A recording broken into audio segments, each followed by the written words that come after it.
área muito especial, muito abençoada e abençoadora, que é a área da música. Fica aí o convite. Colossenses 1, de 9 a 14, a palavra do Senhor nos diz, irmãos: por esta razão também nós, desde o dia em que o ouvimos, não cessamos de orar por vós e de pedir que transbordeis de pleno conhecimento da sua vontade, em toda a sabedoria e entendimento espiritual, a fim de viverdes de modo digno do Senhor, para o seu inteiro agrado, frutificando em toda boa obra e crescendo no pleno conhecimento de Deus, sendo fortalecidos com todo o poder, segundo a força da sua glória, em toda perseverança e longanimidade, com alegria dando graças ao Pai, que vos fez idôneos à parte que vos cabe da herança dos santos na luz. Ele nos libertou do império das trevas e nos transportou para o reino do Filho do seu amor, no qual temos a redenção, a remissão dos pecados. Até aqui, meus irmãos.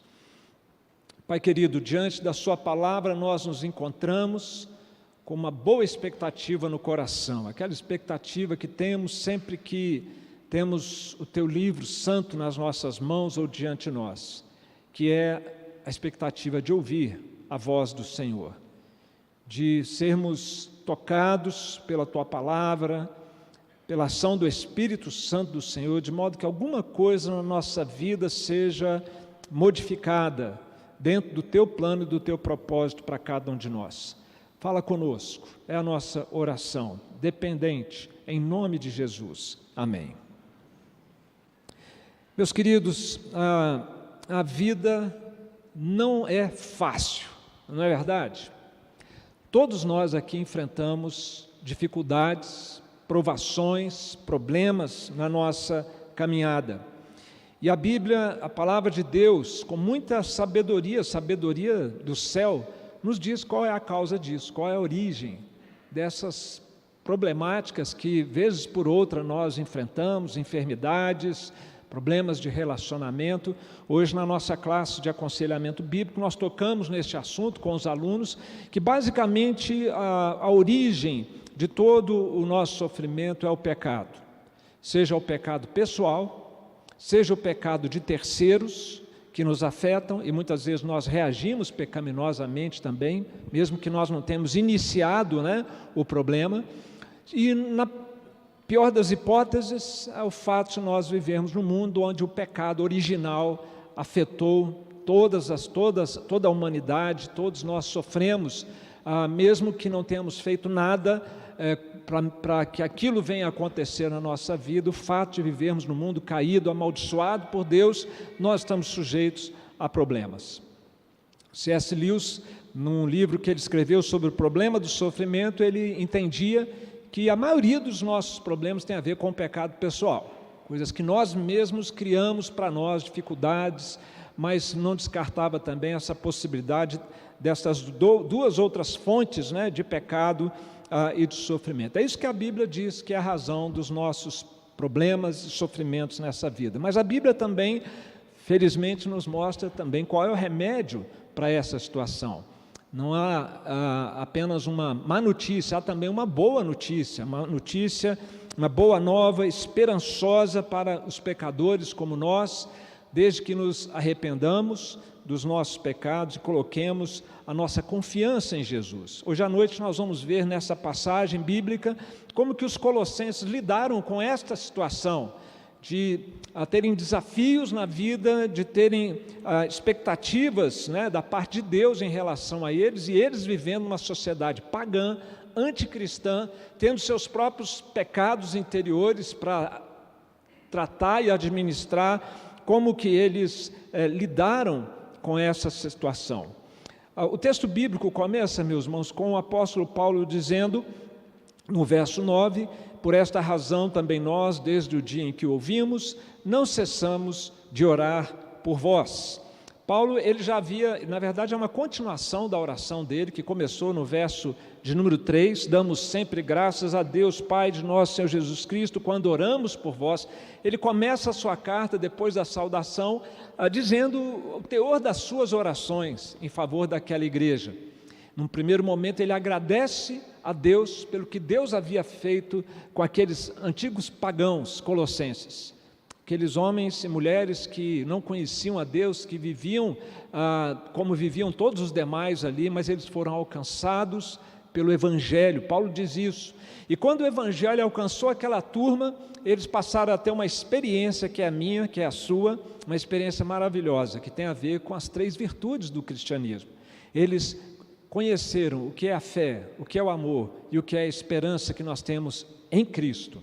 A fé que nos leva a conhecer, a colocar nossa confiança em Cristo e sermos salvos. O amor que passa a caracterizar aquele antigo coração egoísta de pedra que era o nosso, e agora a gente ama a Deus e estamos nos esforçando, para aprender a amar a Deus cada vez melhor e ao próximo também, e também a esperança que nós temos da vida eterna, da volta do Senhor Jesus Cristo.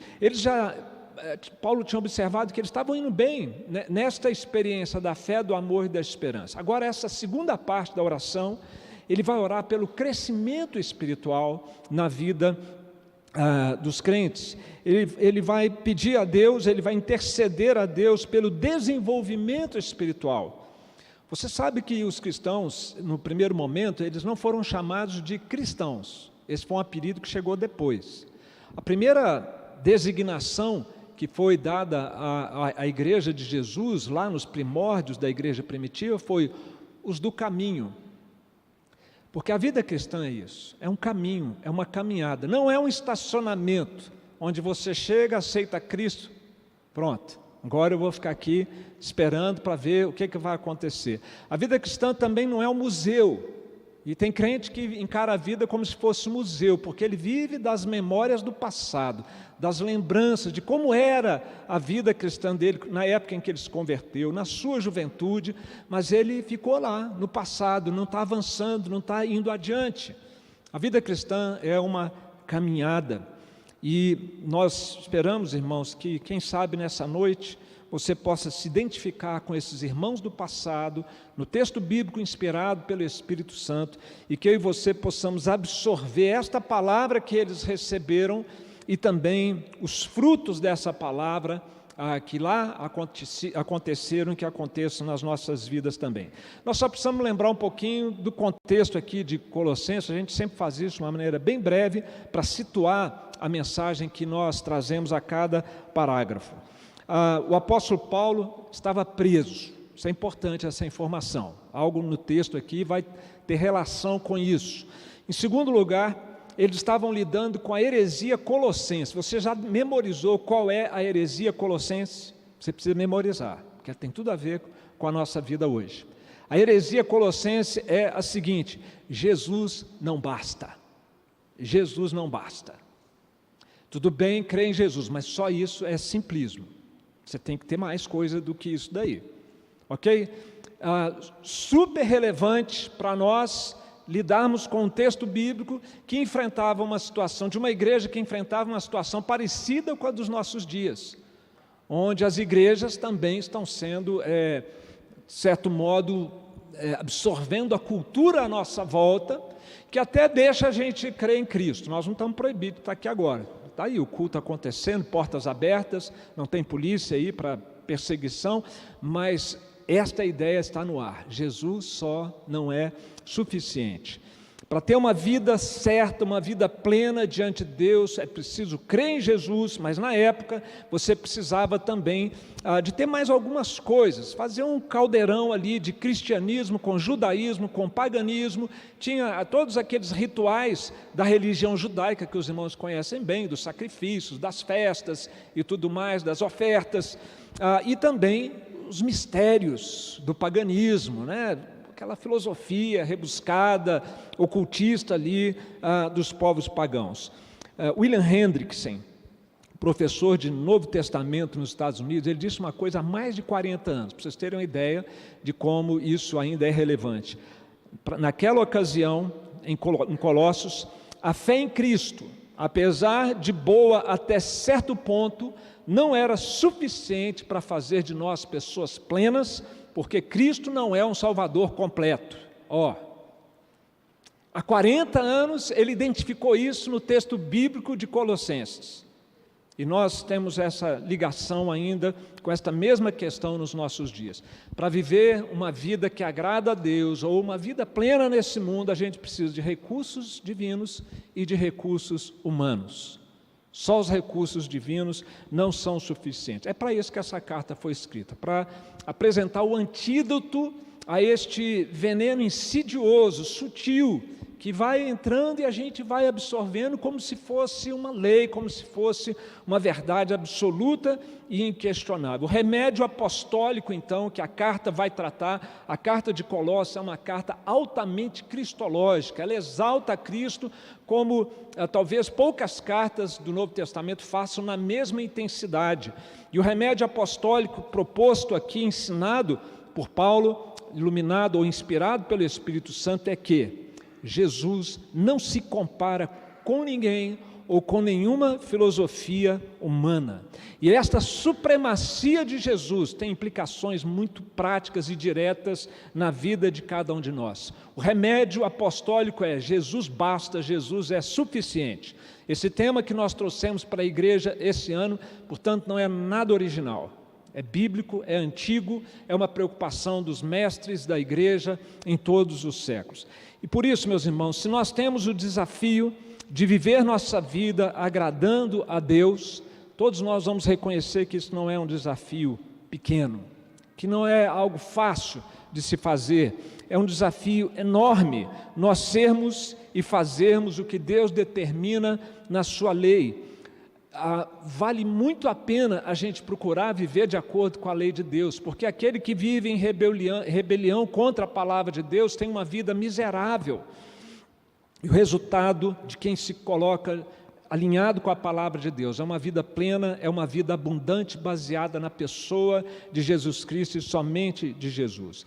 E o ponto que esta passagem de hoje à noite, meus irmãos, nos traz, é que sim, as exigências de Deus para nós são altíssimas. Viver de acordo com a vontade de Deus, enfrentar os problemas desta vida de modo sábio, que glorifica a Deus, é um desafio tremendo. Mas, por outro lado, os recursos de Deus para isso são infinitos. Deus nos dá, por meio de Jesus, o que nós precisamos para viver como Ele quer. Vou repetir, meus irmãos. Deus nos dá, por meio de Jesus, o que nós precisamos para viver da maneira como Deus quer que nós vivamos. Nós vamos falar disso então, dessa dinâmica da vida cristã. A primeira verdade, meus irmãos, nesta dinâmica da vida cristã, é que Deus espera de nós obediência completa. E esse é o grande desafio. Esse é o enorme desafio que todos nós temos como cristãos. Não serve menos do que obediência completa. Eu queria falar, antes de avançar, meus irmãos, do livro de John Bunyan, chamado O Peregrino. Esse livro foi escrito em 1675, no século 17, portanto. John Bunyan era um pastor, um pregador, mas ele ficou preso 12 anos, porque ele pregava o Evangelho. Depois ele ficou preso de novo, mais 6 meses. E foi preso que ele escreveu esse livro. E O Peregrino é considerado o primeiro clássico da ficção cristã, muito antes de C.S. Lewis, Crônicas de Nárnia e tantos outros, que vieram depois. Ele foi traduzido em mais de 200 línguas e nunca deixou de ser impresso desde a primeira publicação em 1675, e há quem diga, inclusive, que é o livro mais lido depois da Bíblia. E esse livro foi escrito para falar sobre esse desafio, o desafio de caminhar, ou da caminhada cristã, em intimidade com Deus, em piedade, nesse mundo complicado que nós vivemos. E lá pelas tantas, o narrador, ali da história, do peregrino, solta a seguinte pérola: é mais fácil sair do caminho quando se está nele, do que nele entrar quando se está fora. É muito fácil sair do caminho. É difícil esse caminho da vida cristã. O caminho, a porta é estreita, o caminho é apertado, e são poucos os que acertam por ela. E não é fácil aquilo que é exigido de nós no caminho de Deus, no caminho que o Evangelho nos apresenta. O que é esperado em termos de crescimento espiritual dos cristãos nesse caminho. Quais são as exigências enormes que Deus quer de nós? Verso 10, ele está orando pela igreja, e na sua oração ele diz então o que a igreja, ele deixa transparecer o que a igreja, os cristãos devem almejar em termos de crescimento espiritual. Veja só, a fim de viverdes, ele orava a fim de viverdes, pedindo a Deus em favor deles, para que eles vivessem de modo digno do Senhor, para o seu inteiro agrado, frutificando em toda boa obra e crescendo no pleno conhecimento de Deus. Meus queridos, quando nós somos criados por Deus, a condição de Deus lá no Éden, para que a vida continuasse como originalmente era, perfeita, idílica, harmônica, prazerosa, era a obediência perfeita.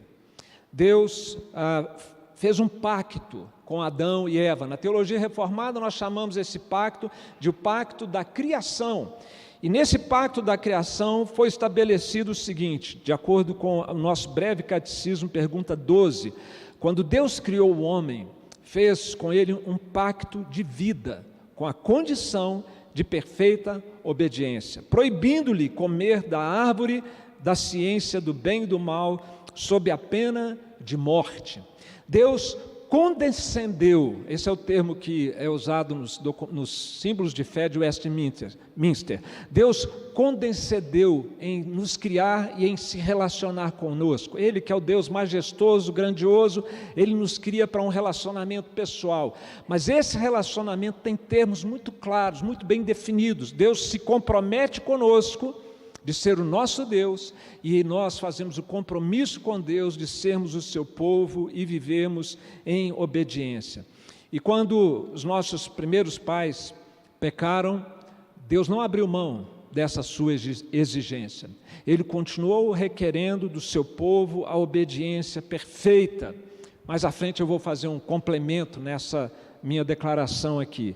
E por isso é que Paulo diz que ele orava para que os crentes em Colossos vivessem de modo digno do Senhor, para o seu inteiro agrado, não é mais ou menos não, é inteiro, para fazer a vontade de Deus inteiramente, em todas as áreas da vida. Era por isso que Paulo estava intercedendo, e essa aí continua sendo a expectativa de Deus para mim e para você, que nós vivamos de modo digno do Senhor, agradando a Deus inteiramente em todas as áreas da nossa vida. O último livro que John Stott escreveu, chamado Discípulo Radical, ele contestava essa coisa do nosso tempo, né? Dessa mentalidade de consumidor que os crentes têm, de até na hora de obedecer a Deus, selecionar, escolher. Essa parte aqui da Bíblia eu vou obedecer. Não, já essa daqui não é para mim não. E aí nós vamos escolhendo partes dos mandamentos, das exigências de Deus para nós, que nós achamos que é legal a gente fazer, e outras nós vamos colocando debaixo do tapete. Não cabe essa seletividade, meus irmãos. Talvez isso pode acontecer na vida de alguns crentes que pensam assim, bom, eu trabalho na igreja, eu dou dízimo na igreja, se não dou dízimo, pelo menos eu contribuo com a igreja. Então eu posso pisar na bola em outras áreas, na área moral, no casamento, com os filhos ou no trabalho, uma coisa compensa a outra. É aquele antigo raciocínio torto, né, de quem achava que podia ser salvo por obras, que é trazido aqui para a área também da piedade ou da caminhada cristã. A gente vai aceitando, tolerando pecados na nossa vida, porque a gente também, ninguém é de ferro, e a gente está fazendo algumas coisas boas para Deus, inteiro agrado, de modo digno, nada menos do que isso. Obediência perfeita é o que Deus espera das nossas vidas. E a nossa grande dificuldade, meus irmãos, é que nós temos dentro de nós um ímpeto e uma natureza para nos distanciarmos de Deus, para nos rebelarmos em relação à sua palavra. E aqui é interessante, meus irmãos, nessa passagem, que algumas áreas vitais desta obediência são apresentadas pelo apóstolo Paulo. Eu chamo a sua atenção para isso no verso 10. Depois de falar que o alvo é que nós vivamos de modo digno do Senhor, para o seu inteiro agrado, Paulo vai colocar aqui, na verdade é o Espírito Santo, né? Iluminando, instruindo a Paulo, Deus falando conosco. 3 áreas chaves em que nós devemos obediência a Deus. A primeira delas, na ordem aqui, boa obra, está no verso de número 10. A segunda, pleno conhecimento de Deus, ou conhecimento de Deus, também no verso 10. E a terceira área é a área das virtudes humanas que nós perdemos com a queda: perseverança, longanimidade, alegria e gratidão. Vamos falar um pouquinho então dessas três áreas e vamos tentar nos enxergarmos em cada uma delas. Boa obra, meus queridos. O que é boa obra? Nada mais é do que a coerência na vida prática da fé que nós professamos ter. A gente diz que é crente, a gente diz que conhece a Jesus, então nós devemos demonstrar isso pela nossa forma de ser e de viver, na verdade, né? De nos conduzirmos aqui na igreja, dentro de casa, no trabalho, aonde nós formos, nós devemos ser reconhecidos como pessoas que praticam boas obras, e não obras más ou obras da carne, como a palavra de Deus nos mostra. Isso nos faz lembrar aquilo que João Calvino disse certa vez sobre a relação entre fé e obras. Ele dizia que a fé sozinha é que salva. Isso é bem conhecido, mas é muito didático isso daqui. A fé sozinha é que salva, mas a fé que salva nunca está sozinha, ela dá frutos. E por isso, a Tiago, na sua carta, vai dizer: me mostra a sua fé, eu com as minhas obras te mostro a minha fé, e você, me mostra como que você tem fé. As obras são então um testemunho da nossa fé. E essa é uma área então em que nós somos chamados a obedecer a Deus. Não é nem um pouco fácil isso daí, é um desafio tremendo, porque bate de frente com a nossa natureza rebelde e pecadora. A segunda área que está aqui no texto bíblico é o pleno conhecimento de Deus. Eu só quero também que você preste atenção em quantas vezes está aparecendo expressões superlativas: todo, pleno, toda. Isso mostra como que a exigência de Deus é lá em cima, não é aqui embaixo, não é mais ou menos. Deus quer que nós sejamos pessoas inteiramente obedientes e santificados na sua presença. Agora então ele fala do conhecimento de Deus. Se a raiz de todo sofrimento humano é o distanciamento de Deus, meus queridos, olha que privilégio Deus nos dá em Cristo. Vou repetir: toda bagunça que está nesse mundo acontecendo hoje é consequência, e às vezes na nossa vida, é consequência do distanciamento de Deus. E Deus nos dá o privilégio em Cristo de nós conhecermos a Deus. Olha, eu não sei se você já entregou sua vida a Jesus. Se você não entregou, você não conhece a Deus. Claro, você sabe algumas coisas de Deus, não é isso, mas você não conhece a Deus na intimidade. Você precisa entregar sua vida a Cristo. Ele faz de você uma nova criatura e você vai conhecer a Deus. Agora, se você já fez isso, lembra, não é estacionamento, é estrada. Precisa conhecer mais a Deus. Tem muito mais coisa de Deus para a gente conhecer. Você vai lendo a Bíblia e você vai se maravilhando com esse Deus a quem você serve. Faça disso uma oração na sua vida: Deus, eu quero conhecer mais a Bíblia, eu quero conhecer mais a palavra do Senhor. Leia bons livros cristãos, para que você conheça mais desse Deus triuno, Deus Pai, Deus Filho e Deus Espírito Santo, e você possa se relacionar com Deus mais intimamente. Deus quer isso de nós. John Owen, que foi quem disse, que há um sabor distinto na nossa comunhão com cada uma das pessoas da Trindade. Foi com o Pai que nós somos reconciliados. É Jesus quem entregou sua vida por nós. É o Espírito Santo que está aqui agora, nos dando entendimento, compreensão das coisas de Deus. Há uma comunhão especial com cada uma pessoa da Trindade e com esse Deus triuno.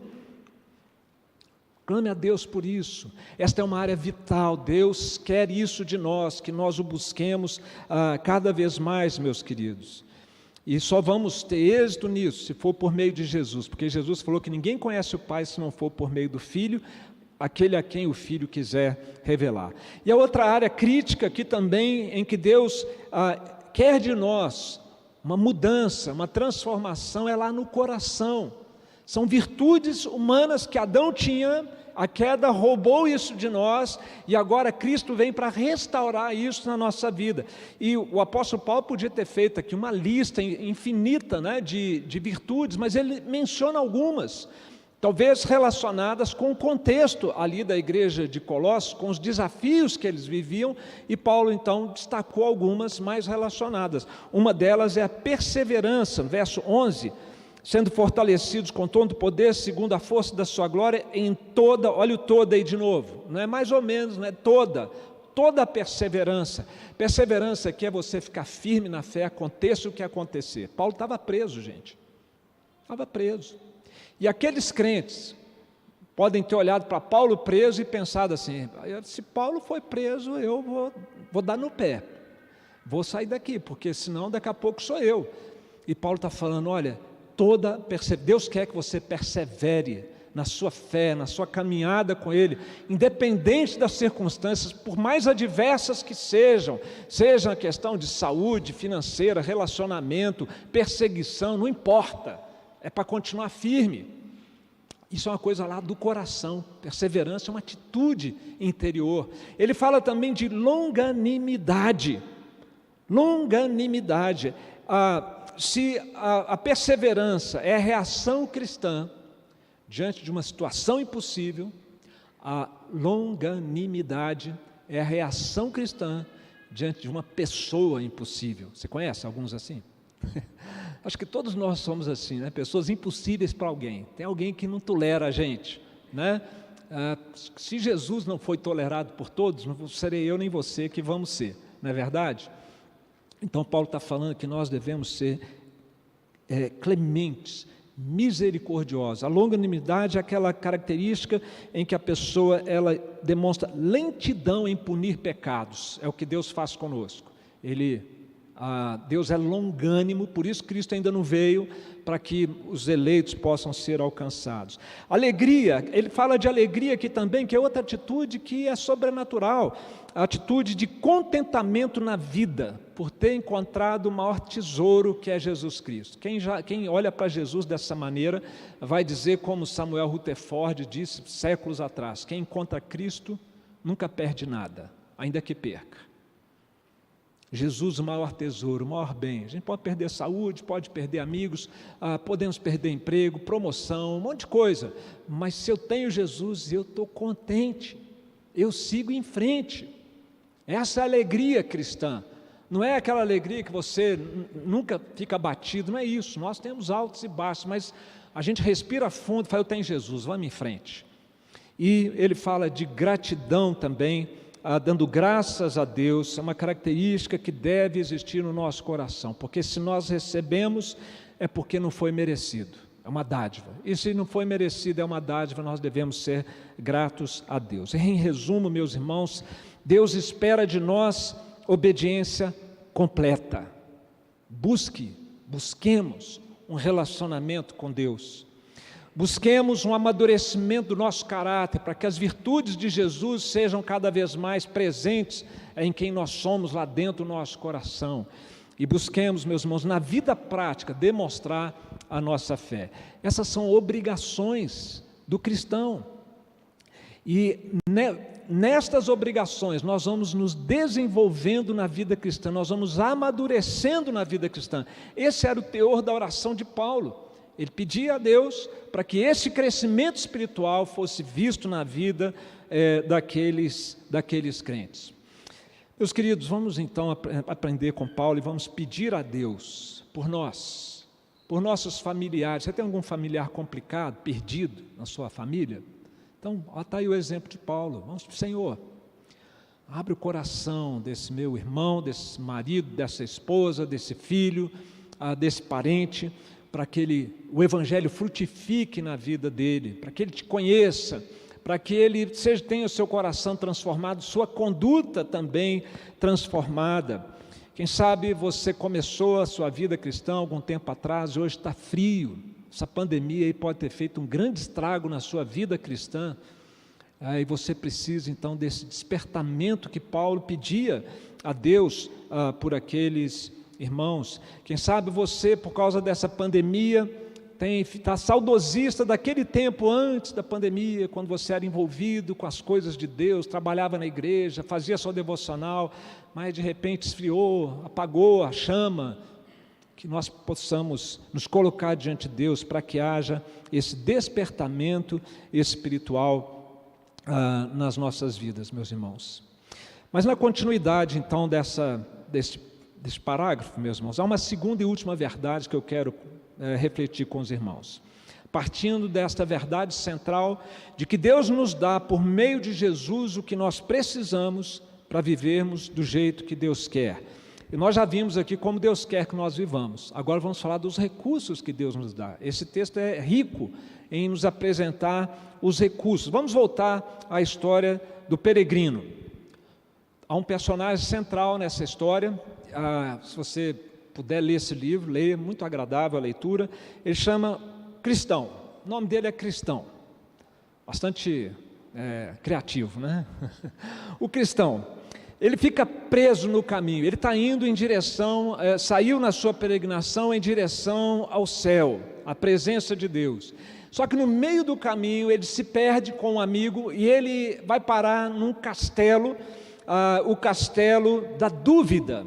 E o gigante, que é o proprietário daquele castelo, se chama o gigante Desespero. E o gigante ameaçou a dupla. Falou: amanhã eu vou acabar com vocês. E eles então passam a noite em oração. E quando está quase amanhecendo, o cristão tem um estalo. E ele diz o seguinte: como eu sou idiota. Ficar aqui nesse calabouço, eles estavam presos, ficar aqui nesse calabouço mal cheiroso, podendo muito bem andar com liberdade. Eu tenho no peito uma chave chamada promessa, que eu estou convencido abrirá qualquer fechadura do castelo da dúvida. A chave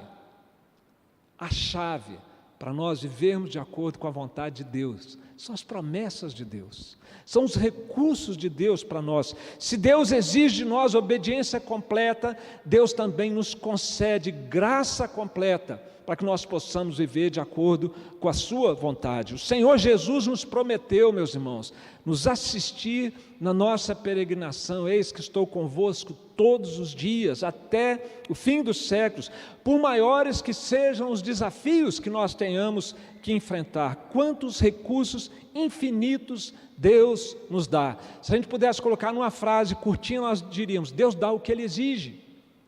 Deus dá o que Ele exige. E Agostinho, que nasceu no século IV, e foi uma experiência tremenda do poder de Deus, de transformação da sua vida, e depois disso, de influência no cristianismo por todos os séculos, até os nossos dias. Ele era conhecido como Doutor Graça, e ele captou essa ideia e disse, e colocou nos seguintes termos: Deus, nesta oração de Agostinho, Deus, dá-me o que me ordenas, e ordena-me o que quiseres. Deus dá o que exige. Esse era o pensamento de Agostinho também. Deus, se o Senhor tem uma ordem para mim, um mandamento para mim, uma exigência para mim, me dê isso que o Senhor está me ordenando, para que o Senhor possa exigir isso de mim. E esse era o conceito de graça para Agostinho. A graça é exatamente isso. Ele também dizia que a graça é preveniente, ela é prévia. Antes que Deus faça uma exigência, Ele já tem graça e ajuda e socorro e assistência para nos dar. O apóstolo Paulo, naquela ocasião, ele pedia a Deus em favor dos cristãos, e ele pedia que Deus os ajudasse a ter esse desenvolvimento cristão, concedendo a eles a graça necessária, basicamente em duas áreas, ou em dois aspectos muito importantes, que ele entendia que Deus era quem devia conceder isso aos nossos irmãos do passado. Verso 9: por essa razão, também nós, desde o dia em que o ouvimos, não cessamos de orar por vós e de pedir, olha o que ele pedia, que transbordeis de pleno conhecimento da sua vontade, em toda sabedoria e entendimento espiritual. O apóstolo pede que Deus dê conhecimento da vontade de Deus, para que eles pudessem viver do jeito que agradasse a Deus. Eles precisavam entender: Deus, então, o que o Senhor quer de nós? O que o Senhor espera de nós? Para todas as exigências de Deus, Deus coloca todos os recursos divinos à nossa disposição, meus irmãos. Se os desafios são enormes, os recursos são infinitos, e há um recurso que nós não podemos abrir mão dele, que nós precisamos imensamente, é a sabedoria que vem de Deus. Quando o texto bíblico diz aqui, o apóstolo pedindo que eles transbordassem desse conhecimento. Os exegetas, os estudiosos do texto bíblico, dizem que esse verbo aqui, ele está no modo passivo divino. Em outras palavras, Deus é o agente, é Ele quem dá esse conhecimento, porque nós somos cegos, incapazes de enxergar a vontade de Deus, incapazes de discernir como viver nesse mundo de acordo com a vontade de Deus. Então Deus nos dá esse discernimento por meio da sua palavra, nos dando a compreensão da palavra de Deus. Eu não sei se você aqui já passou dessa fase de não entender o que está na Bíblia. Claro, ninguém entende tudo que está na Bíblia, né? Mas se você não entende nada do que está na Bíblia, você precisa desesperadamente deste conhecimento que só Deus pode dar. Vem de Deus, não é inteligente, não se trata de ser mais ou menos inteligente, se trata de Deus nos dar a capacidade sobrenatural, o discernimento para entender a palavra. E depois que nós nos convertemos, Deus nos dá isso e é para a gente ir progredindo e caminhando nisso, recebendo cada vez mais de Deus essa sabedoria. Você concorda que para nós falta sabedoria no nosso dia a dia? Quantas coisas nós temos que resolver, fazer, ser, e a pressão vem de todos os lados, né? O mundo em que nós vivemos, anticristão, pagão, né? Nós estamos vivendo um neopaganismo, a paganização da sociedade. Nós precisamos dessa sabedoria, meus irmãos, e precisamos de mais uma coisa que o apóstolo também pedia, verso 11, sendo fortalecidos com todo o poder, segundo a força da sua glória. Um estudioso da Bíblia colocou em outras palavras esse versículo dizendo o seguinte: sendo fortalecidos por Deus com a maior força imaginável que você puder pensar, sabedoria e poder. Nós precisamos disso. Esse é o recurso infinito que Deus tem para nos dar, meus irmãos, para nós vivermos nesse mundo complicado, com a vida complicada em alguns momentos, mas sempre desafiadora. Nós precisamos da sabedoria de Deus e do poder de Deus. Poder de Deus não para a gente ter manifestações espetaculares, não é isso. Poder de Deus para a gente ser aquilo que Deus quer, que nós vimos há pouco, íntimos de Deus, coração transformado e vida de frutos e de boa obra.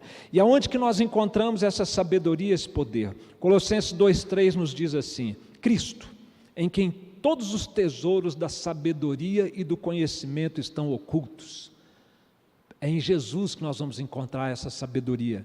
1 Coríntios 1:24, pregamos a Cristo, poder de Deus e sabedoria de Deus. É por meio do relacionamento com Jesus, é por meio da nossa fé em Cristo que nós vamos crescer na sabedoria e vamos ter a experiência do poder de Deus nos capacitando a viver da maneira como Deus quer. Meus irmãos, o crente precisa receber os meios necessários para viver de acordo com as altas expectativas de Deus, e eles estão disponíveis para nós por meio do Senhor Jesus Cristo.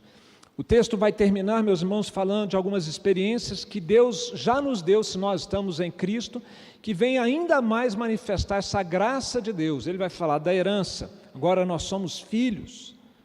Vai falar de libertação, nós somos tirados do império das trevas e colocados no reino da luz. Não somos mais escravos do pecado. Nós agora estamos no reino de Cristo. Vai falar de redenção. Jesus pagou no mercado de escravos para comprar você. E o preço que ele pagou foi o sangue dele, preço de sangue, foi o que custou a sua redenção, a nossa redenção. E o texto vai falar de remissão também, que é o perdão dos nossos pecados. Em outras palavras, tudo foi feito, tudo foi pago, tudo nos é concedido, irmãos, por meio de Jesus, para que nós possamos viver de uma maneira que agrade ao nosso Deus. Ele nos capacita. Jesus nos capacita a satisfazer as exigências do Pai para que nós tenhamos então uma vida plena, uma vida abundante, como Jesus disse que veio nos trazer. Meus queridos, você pode definir seu relacionamento com Deus nos termos dessa passagem bíblica? Você é um filho, filha, adotado, herdeiro? Você é um liberto do pecado, você é um redimido por Cristo, você é um perdoado por Jesus, ou esses são termos técnicos, religiosos, meio distantes? ou de fato isso descreve com precisão quem você é, como é o seu relacionamento com Deus? Porque se esses termos descrevem com precisão quem você é, você tem toda a graça de Deus disponível para ajudar você a viver do jeito que Deus quer, agradar a Deus inteiramente com a sua vida, recebendo dele o poder e a sabedoria. Se você reconhece que tem precisado de sabedoria, então siga o exemplo de Salomão. Salomão precisava muito de sabedoria, ele pediu a Deus. E se você precisa, ouça também o que a palavra de Deus nos diz: se algum de vós necessita de sabedoria, peça a Deus, que liberalmente concede sabedoria. Talvez você se sinta enfraquecido na fé, lutando contra o pecado, frágil diante dos problemas da vida que muitas vezes aumentam a pressão sobre nós. Ouça o conselho de Paulo a Timóteo: tu, pois, filho meu, fortifica-te na graça que está em Cristo Jesus. Meus irmãos, Deus nos dá por meio de Jesus o que nós precisamos para nós vivermos como Ele quer que nós vivamos. Sim, há esperança para vidas, para famílias transtornadas pelos problemas da vida, pelos pecados pessoais, de terceiros ou desse mundo caído em que nós vivemos, há esperança. Ao contrário daqueles que acreditavam piamente na heresia colossenses, há esperança para quem entende que Jesus basta, que Jesus é suficiente. Amém, meus irmãos? Vamos ouvir o Plenitude mais uma vez.